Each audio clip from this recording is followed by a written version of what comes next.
Azul fl-ewwel di radyu Zegduf, la radio de l'Orti, imi nekni nebɣa yal tikelt ad nesqerdec yid-wen timsal dont l'utilité pédagogique, pourquoi pas intellectuelle et politique, vont s'avérer quand même efficaces pour éclairer, aussi peu soit-il, la scène des débats publics.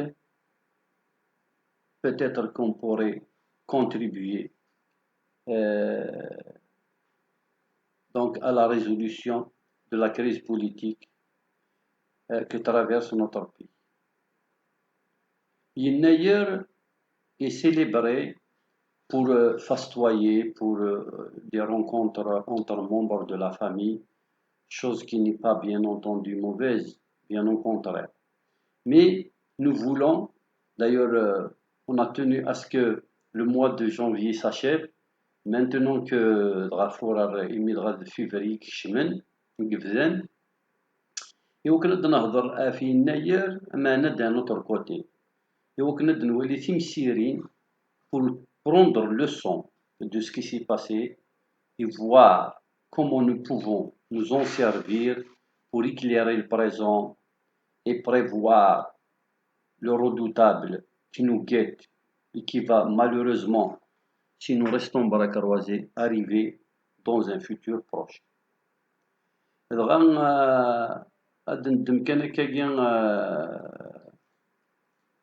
د اشو يلان دي يناير نسمياس يناير de 1971 l'amazigité à l'épreuve des idéologies. Yennayer est le premier mois de l'année agraire. Le 12 janvier de chaque année, le monde amazigh dans son ensemble célèbre le nouvel an. Ce double anniversaire, c'est pour la première, donc l'une des raisons, c'est bien entendu tout bonnement la cérémonie de l'entame ou comme ça se passe dans le monde entier. L'autre raison, c'est surtout l'origine du choix de cette date, à savoir l'intronisation du souverain libique Shashinq غاف تقلدا نتيس 22 sur la terre pharaonique de l'Égypte actuelle. Rappelons justement, puisqu'on parle de Massar, rappelons que ce nom a été vraisemblablement donné aux Égyptiens par les Berbères eux-mêmes. هذا دي مزيغني كيف كان يمان نسن يمي تامورت نسن وسماني يمان نسن مصريين خاطر le nom de Massar qui est de consonance amazigh veut dire le fils du dieu Ra, Mis Nara, Massar. Jusqu'au jour d'aujourd'hui, cette désignation libique est restée encore le nom de ce pays. Cette république dont on a fait la gloire s'appelle maintenant, parce qu'il n'y a plus de pharaon à sa tête, Jumhuriyat Misr al-Arabia. Si la civilisation égyptienne est la seule au monde qui possède une science juste pour elle, à savoir l'égyptologie, c'est en grande partie grâce aux Berbères, qui ont tenu agréablement le gouvernail de Dunya pendant des lustres. Les mystères du génie des pharaons, entre autres celui des Libyques, laissent la communauté scientifique perplexe et émerveillée devant les prouesses architecturales des pyramides et de la composition des solutions d'embaumement et des recettes de la momification. Mais pas seulement ça. La complexité et l'exactitude de leur astrologie, les techniques d'irrigation et la culture agraire, le calendrier grâce à la clepsydre, la gastronomie, l'entretien du corps, les arts et les outillages divers, j'en passe. Le peuple amazigh, pourtant, ne vivait pas que sur les rives du Nil.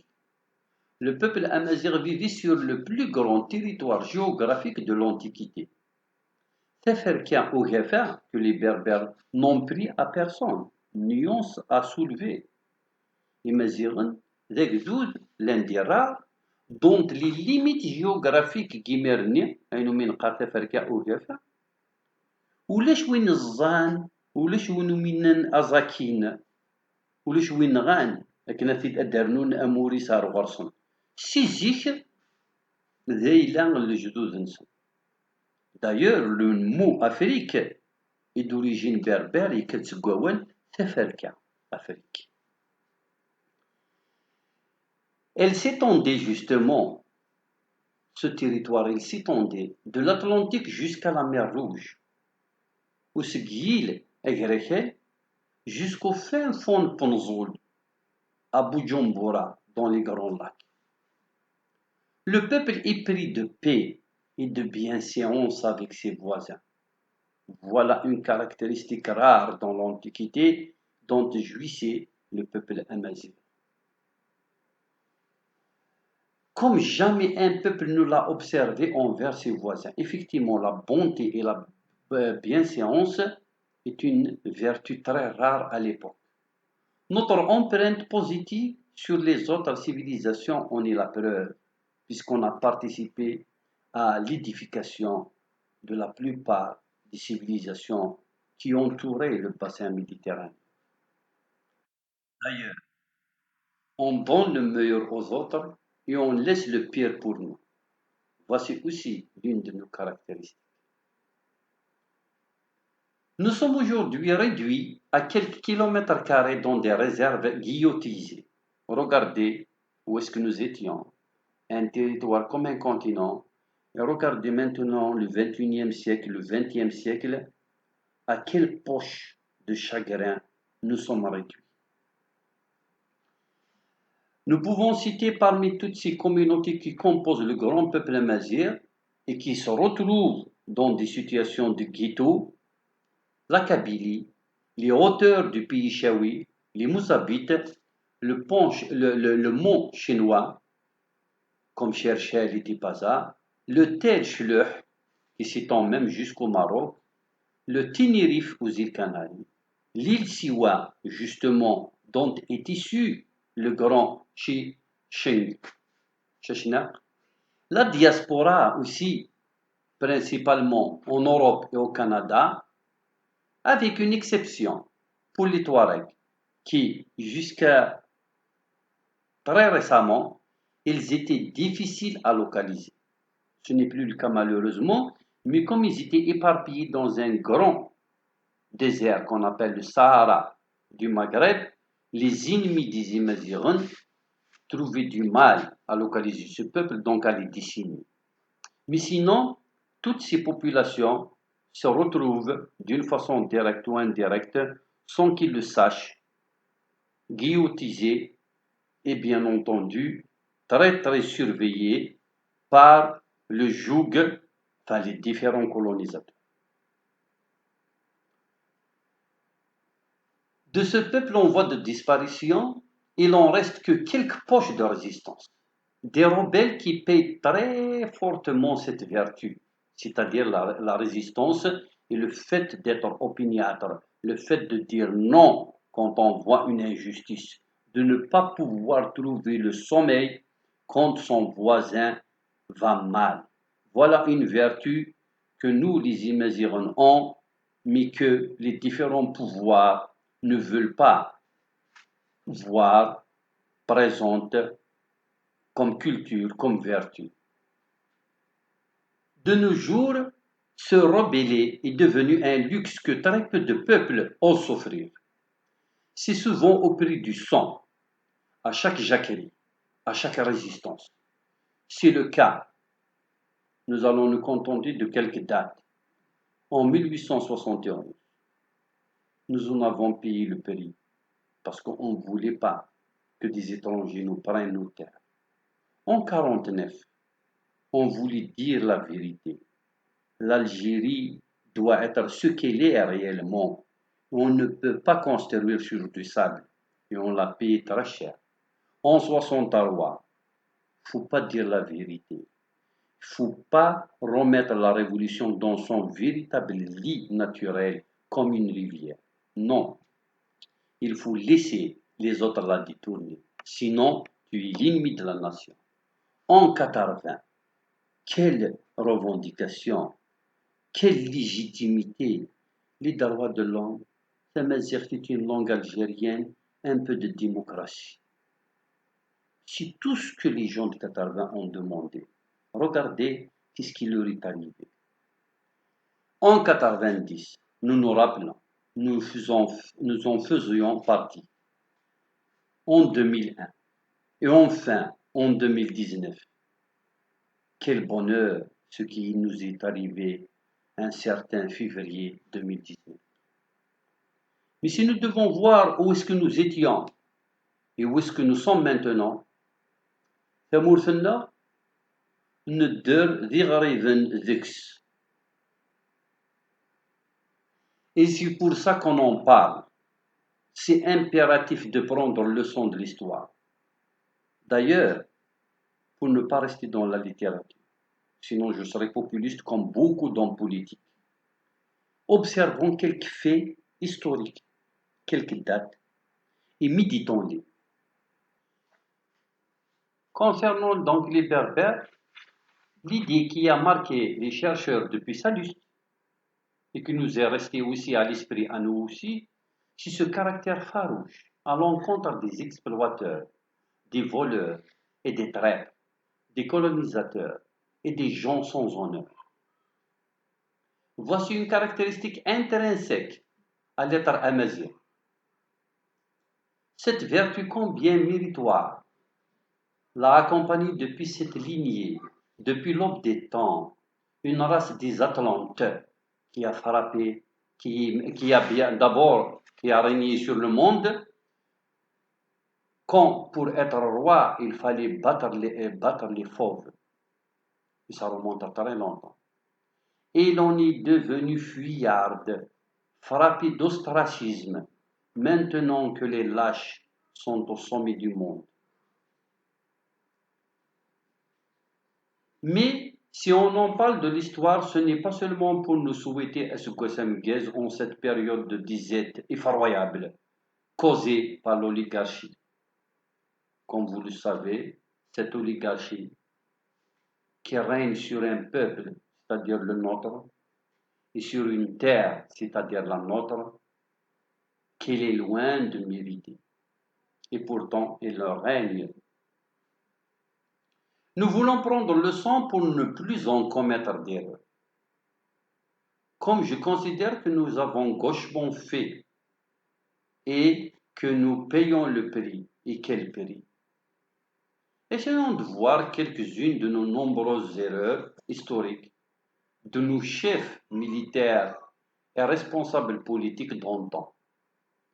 Nous pouvons remonter aussi loin que nous puissions, que les livres d'histoire nous en communiquent des informations, les décideurs naïfs, égocentriques, crédules, manipulés, inconstants, engager le destin du peuple amazigh et dont les répercussions se font ressentir même à notre époque. Un court survol de cette aventure humaine, du plus vieux peuple au monde, mais surtout du plus humain de tous, avec une langue parlée depuis la proto-histoire. L'immensité du territoire en disproportion au nombre d'habitants, voilà une raison très très importante de notre comportement à travers les âges. La bonté des autochtones envers les rescapés et les naufragés de tout poil, voici aussi une autre raison de ce qui nous arrive, de ce qui est arrivé depuis toujours. Et les ambitions belliqueuses et expansionnistes des envahisseurs et les nouveaux arrivés, voici une autre raison, une troisième, entre autres, changèrent radicalement la configuration de la Berbérie. Nous nous retrouvons aujourd'hui sans État, sans histoire, sans pouvoir, sans langue officielle. Nous y voilà donc, nous, descendants de Shi Hashing, le maître du monde antique, Sheshna, devenons maintenant sans terre, sans honneur, des serfs de nos anciens esclaves, désormais maîtres sur nous, par décimation, et maîtres de notre destinée par tri sélectif. Des étranges devenus très vite propriétaires, des étrangers qui sont devenus très vite propriétaires, décideurs, maîtres à penser au détriment des locaux, des autochtones, après avoir été de simples hôtes, après avoir été les seigneurs des terres africaines, nous sommes actuellement stigmatisés pour notre africanité authentique, exclus pour notre sobriété professionnelle, traqués pour notre opiniâtreté, liquidés pour notre opposition aux forces du mal, qui sont aux commandes et qui font ce qu'ils veulent sur cette terre qui appartenait à nos ancêtres. Ces ancêtres, il était une fois les Massicides en Mauritanie, actuel Maroc, et les Massiles, actuelle Constantine, Cirta et actuelle Algérie, depuis au moins 2000 ans. Commençons justement par parler de ce qu'a fait Sheshna et tirons leçon de ce que s'est produit. En 950 avant Jésus-Christ, lorsque Shisheng,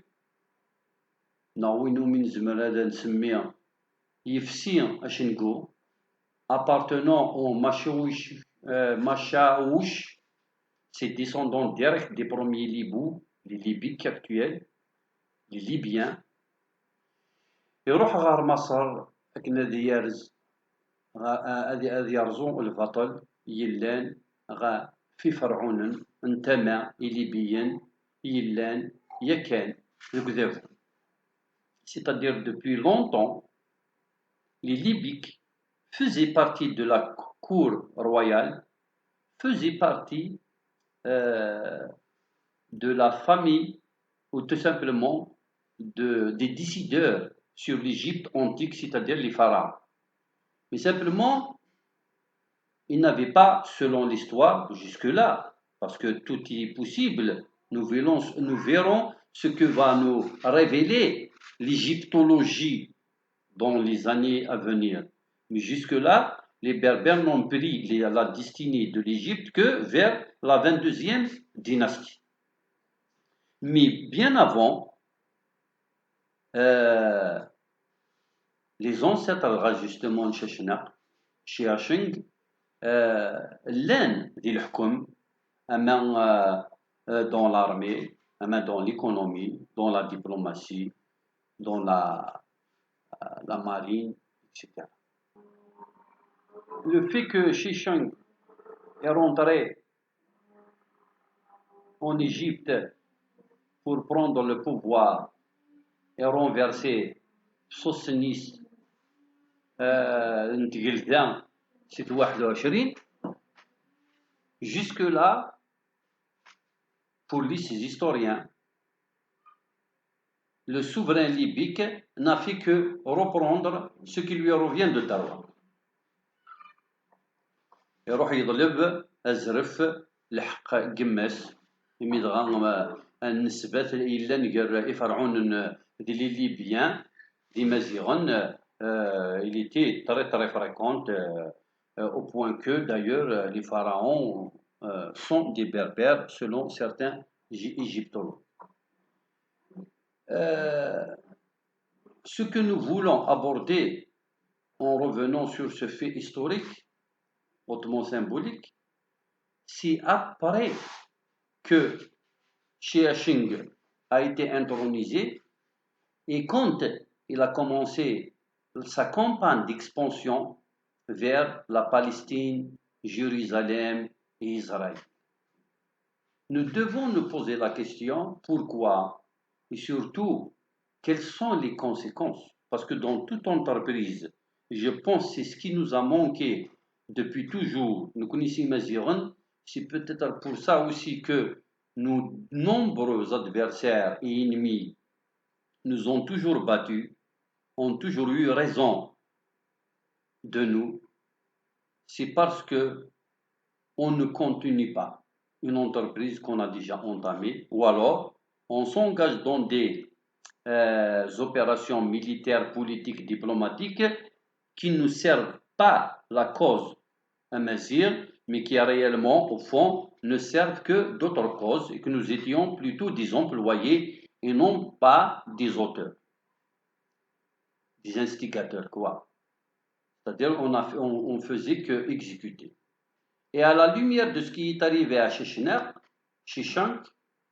à Delouali, Belli, depuis que les Berbères sont montés jusqu'au royaume de Salomon pour déjouer des complots à tenter contre la 21e dynastie de Psossénis II et le dieu Amon. Parce qu'au fait, ce que je pense personnellement, dans cette histoire de la prise de pouvoir de Shi Shing, il y avait une véritable guerre de religion qui ne disait pas son nom, qui à mon sens est l'une des raisons les plus importantes de tous ces bouleversements.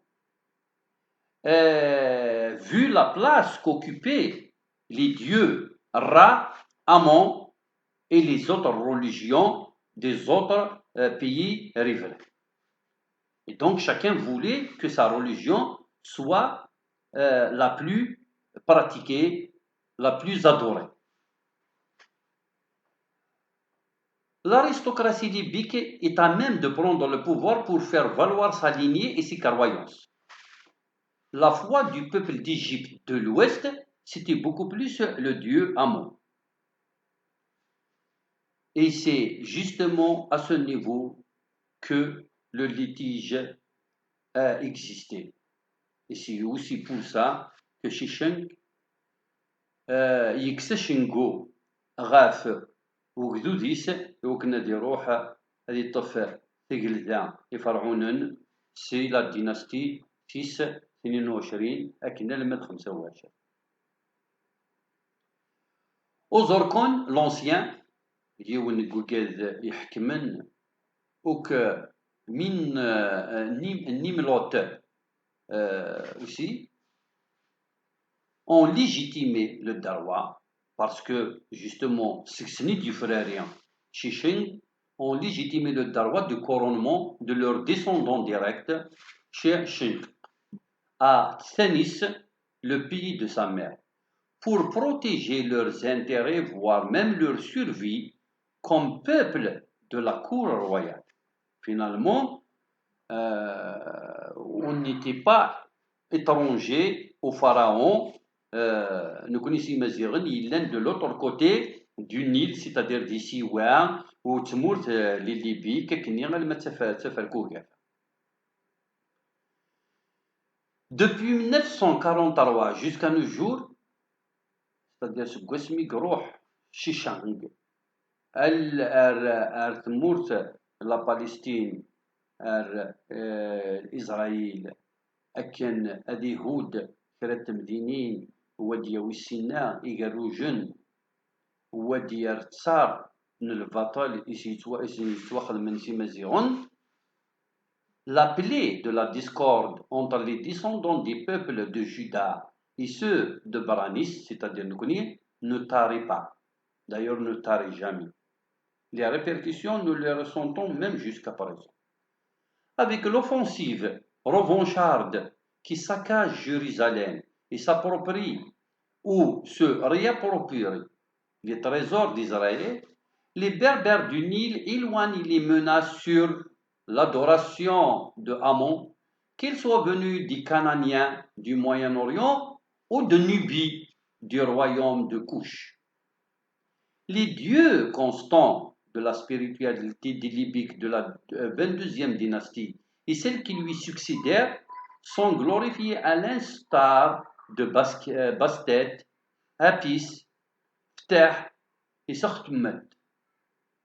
Et pourquoi, justement, nous devons poser la question, pourquoi tout ce que vient de faire chez Hachim est une erreur? Ou alors en quoi réside l'erreur dans toutes ces prouesses guerrières de couronnement et de prise de pouvoir? Puisque pendant le règne des Berbères sur la terre des pharaons, beaucoup de choses positives ont été faites. Le retour de l'économie, de la diplomatie, c'était vraiment une dynastie très très forte qui a vraiment redonné toute sa réputation à cette contrée du monde qui est le pays des pharaons. Nous pouvons essayer de tenter une petite lecture de ces événements pour en tirer leçon. Depuis la déroute du roi Roboam, qui est un roi israélite, en 927, et son remplacement par le collaborateur Jéroboam, les Israélites ne nous ont jamais pardonné ça, parce qu'effectivement,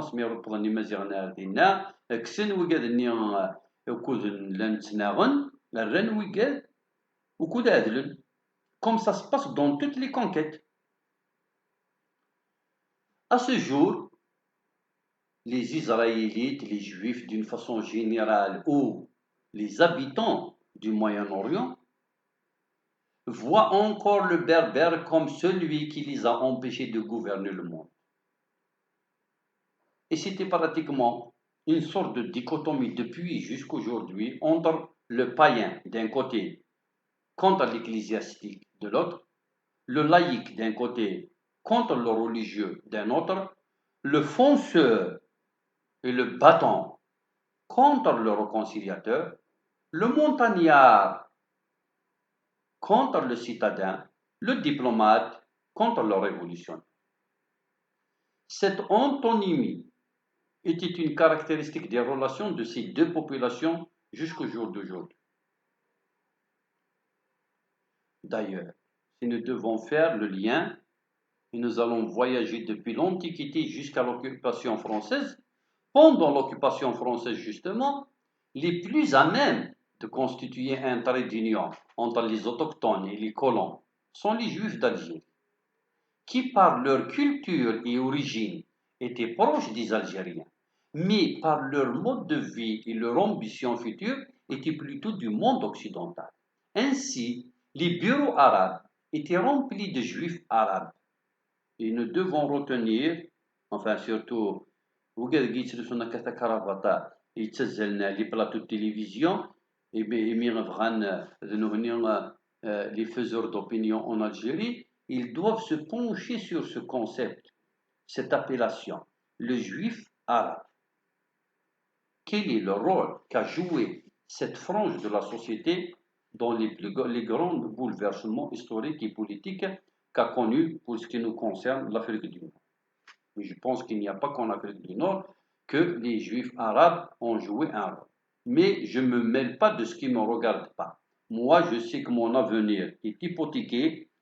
Ma vie a été incendiée et ceux qui sont derrière ce drame n'ont pas le droit de le faire parce que je n'ai rien fait. Je vis sur ma terre, je demande un minimum de droit et des bourreaux sont venus nous détruire jusqu'à nous exterminer jusqu'au dernier. Et je voudrais savoir qu'est-ce que j'ai fait, ou alors qui derrière ce qui nous arrive comme peuple, comme, disons, population peut-être. Puisque jusque-là aussi, il y a un problème d'entente nationale. Donc, je disais,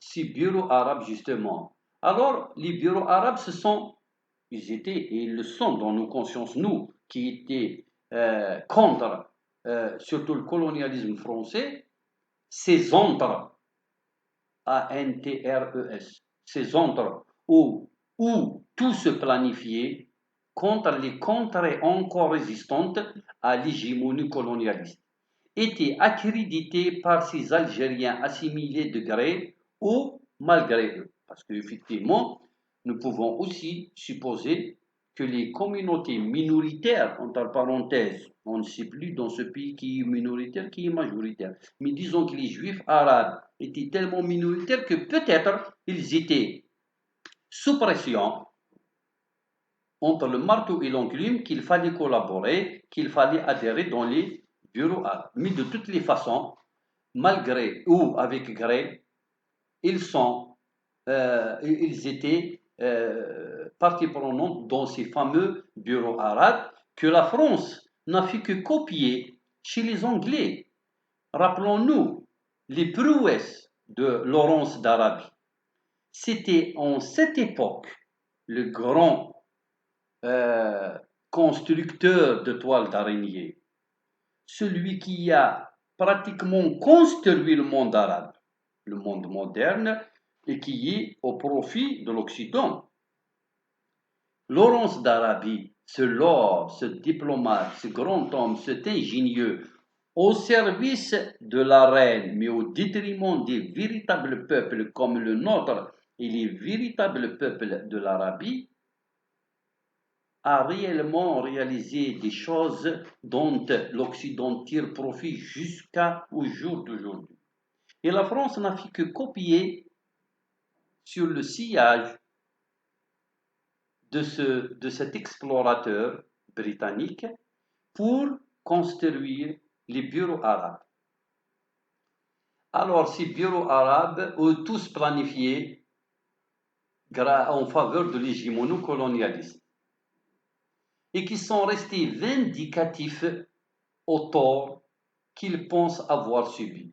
Alors, ces juifs arabes sont restés vindicatifs au tort qu'ils pensent avoir subi. Ce qui a conduit Napoléon III à édifier, ou plutôt à fabriquer, grâce à tous ses collaborateurs, le royaume arabe d'Algérie. Il faudrait aussi que nos historiens, nos hommes politiques, tous ceux qui en profitent de ce pétrole algérien et qui sont là dans les plateaux de télévision, il faudrait qu'ils se prononcent sur toutes ces questions. Qu'en est-il du royaume arabe d'Algérie? Est-il une réalité? Est-ce que Napoléon III a exaucé son vœu? Sommes-nous dans un véritable royaume arabe d'Algérie? Ou si ce n'est pas le cas, qu'est-ce que l'Algérie? Quelles sont ses origines et de quelle origine est son peuple? Donc, revenons maintenant à ce litige qui a toujours existé entre les gens du Moyen-Orient, mais qui sont devenus depuis très longtemps algériens, et les Algériens autochtones, c'est-à-dire les Berbères. Il y a le fameux schisme hébraïque, causé par l'expansionnisme de Shah Hashim, Shashnaq.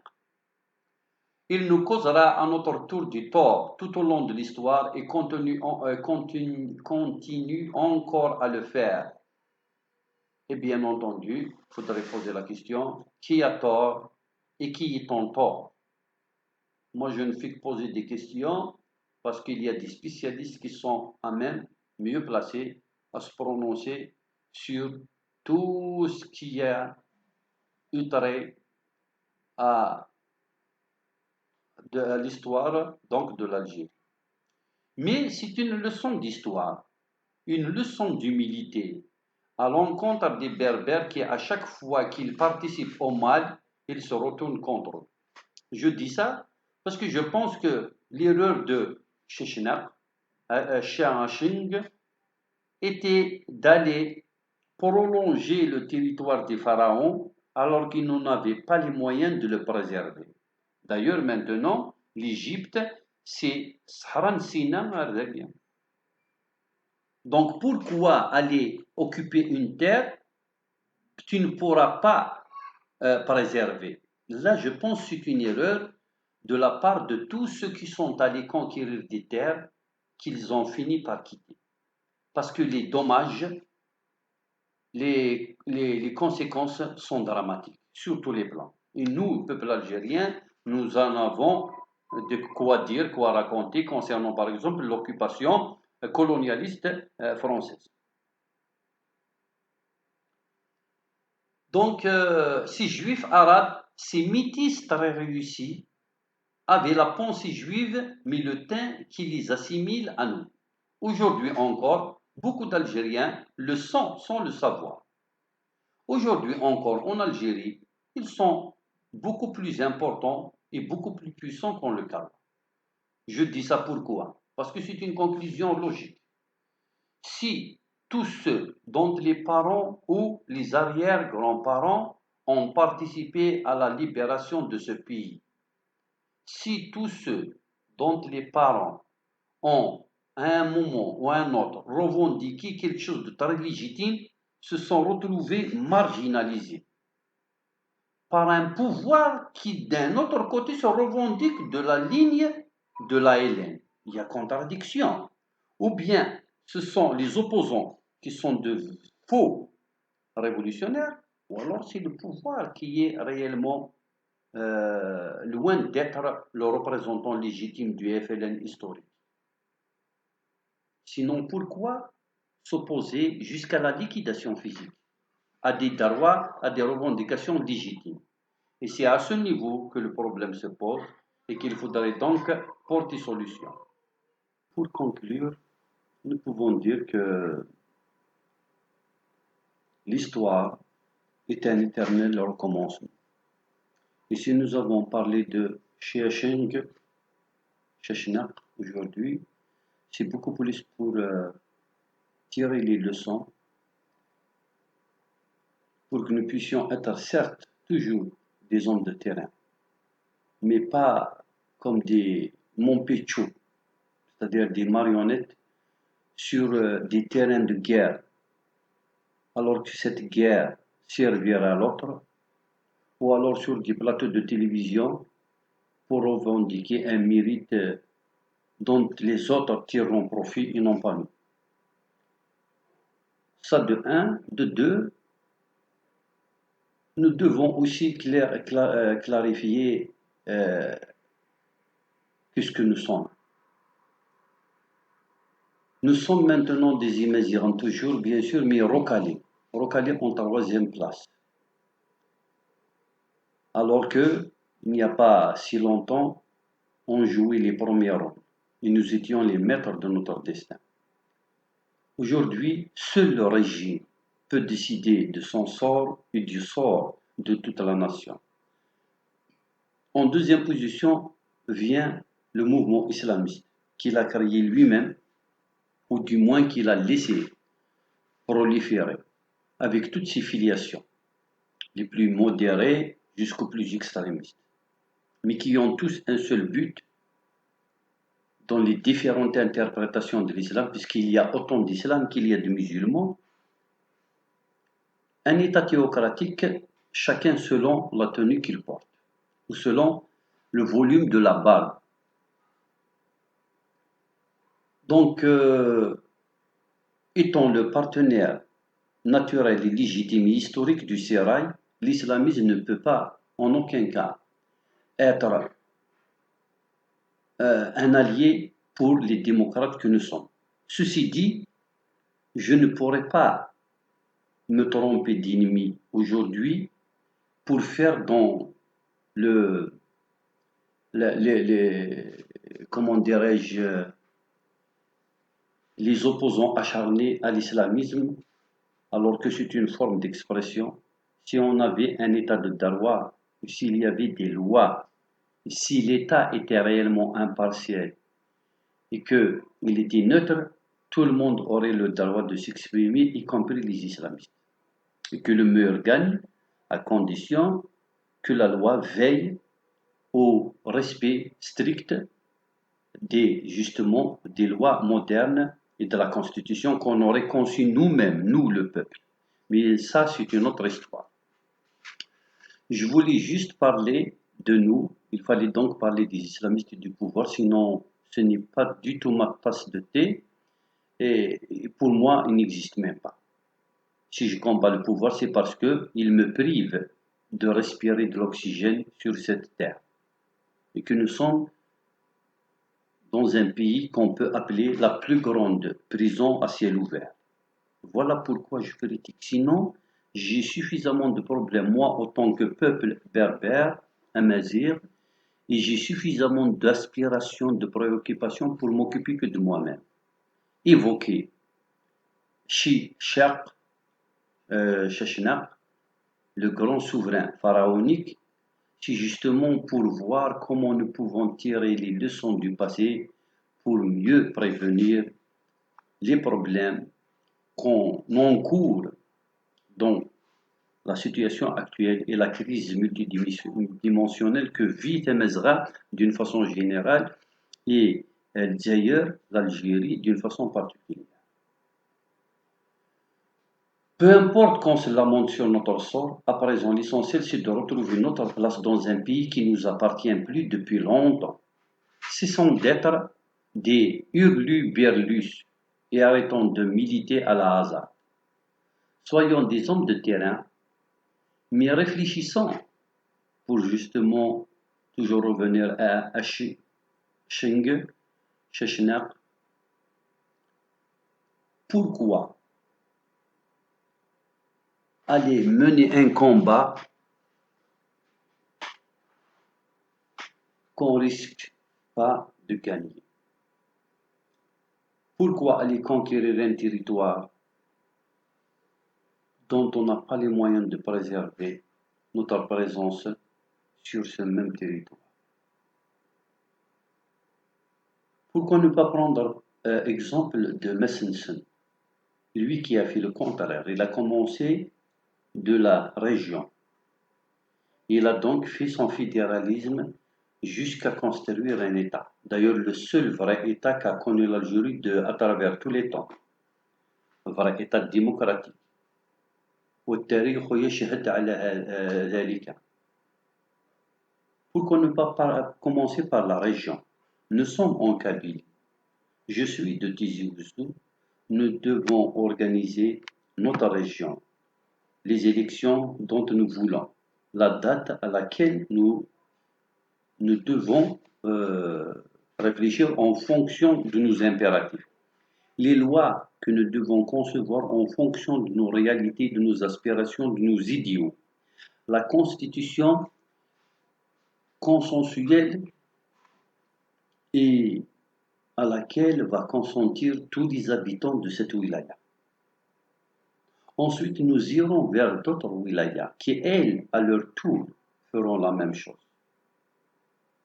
Donc, vous voyez, il faut juste commencer par le bas. Et peu importe celui qui gouvernera ce jour-là, chaque citoyen se sentira lui-même président de la République, puisqu'il aurait participé directement ou indirectement à la conception des lois les plus importantes, donc fondamentales, de ce pays. Essayons de nous imprégner de la pensée de Massinissa, nous finirons par éviter les errements. Est-ce que ça me guesse de 1971 ou est-ce que